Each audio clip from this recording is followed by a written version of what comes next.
So last week we were gifted Frost SpiritReaver class, so it is time to finally do a review on it. If you haven't already, make sure you hit that subscribe button and of course leave the video with a like. So this class is something different and the farm for it is relatively straightforward, all but about 6 hours time consuming. Overall I've given it a rank A and we will go into further detail throughout the video on why I have given it that ranking. The class is mainly aimed towards the PvP market, so if that's something you enjoy doing, this might well be one for you, but I don't feel it is really going to be knocking the top tier classes like Artifact Hunter and Void High Lord, for example, off their perch just yet. But you know what, with time we could always see this class become a lot better when people perfect the combos, but I really just don't see that happening. Anyway, let's take a deeper look into the class. Let's have a look at the abilities. Spirit Reaper, 2-second cooldown. This is your auto attack. You use Ethereal Spirit to deal real damage and regain 10 mana. When able to gather Frozen Essence, you gain 1 stack per attack.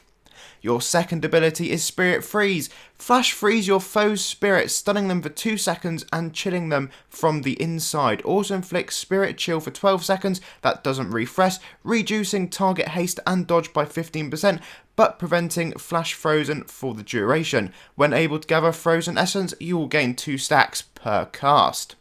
Your third ability is Spirit Charge. This one has a 14-second cooldown, so that is not super ideal, but you drain energy from the frigid environment to heal and protect yourself. Gain Spirit Vanishing for 6 seconds, reducing incoming damage by 30%. If your spirit is being synchronized, fully synchronized for 3 seconds, increases hit chance by 100% and outgoing magical damage by 150%. When able to gather Frozen Essence, gain 5 stacks per cast. Your fourth ability is Spirit Banishment. Attempt to banish your foe's spirit. Gain Spirit Vanishing for 6 seconds, reducing incoming damage by 30%. If you do not have Spirit Banishing, it inflicts spirit damage for 2 seconds, reducing their hit chance by 50%.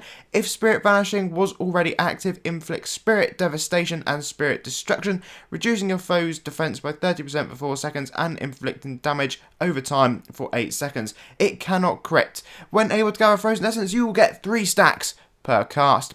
And your fifth ability, which is your nuke, is synchronized with the Frost Spirits you have gathered. Gain 100% hit chance and the ability to gather Frozen Essence for the next 20 seconds.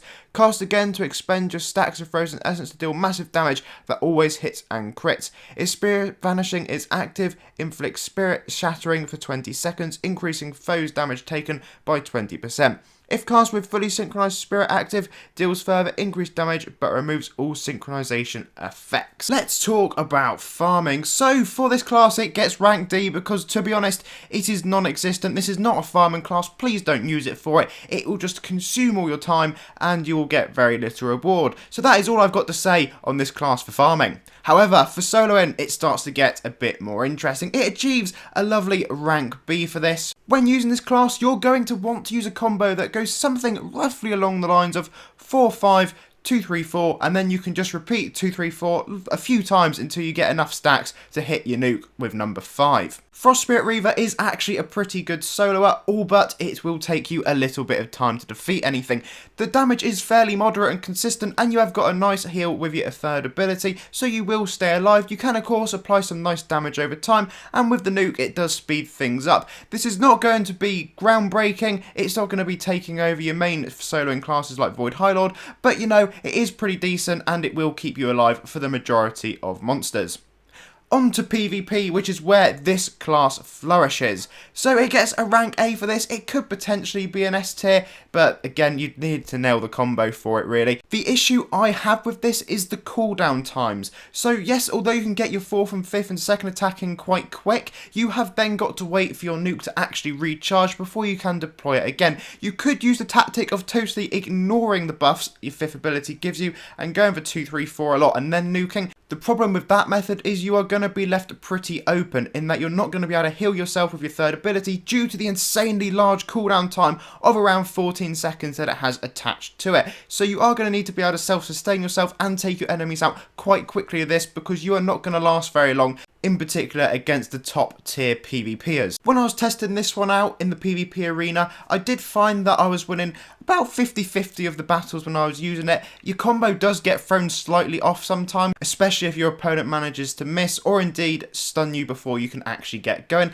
Don't forget that your second ability does actually freeze your enemy for a couple of seconds, and that could be a vital couple of seconds between winning and losing a battle, so keep your eyes peeled and make sure you are on top of that one. So to summarise, overall I would say this class is definitely worth farming for, and it is a bit of fun to use in the PvP arena. It will need some time for you to get used to it, but actually it was pretty enjoyable, and I would say it is a class I will use from time to time. So guys, thank you all very much for watching. Make sure you give the video a like and of course subscribe, and I'll be back very soon for a Chunin and Dragon Shinobi class review videos. Until then, have a lovely day.